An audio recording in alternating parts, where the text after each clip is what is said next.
I have a gra for the words in my bones. Ma hanga go jo, for gaelga my soul, mo chrí our history star. Older than the hills and bolder now the power behind us echoes, timple on down. I have a gra inherited from high kings and queens of all beings, the Morrigan, on Kailach, Grania, Whale, Queen Maeve, and this love's lodged in my soul deep as the Irish Sea. Across waves my love for Gaelga carries me.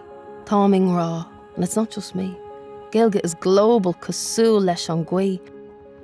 So fuck lure the haters, naysayers, detractors.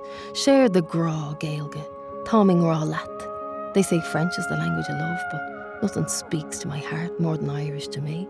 Taranish mo charge, go seachtain na Gaelga, le chéile mo gra, mo cushla mo chrí. Ghlach póirte seachtain na Gaeilge le energia. Til ólis snag dar í.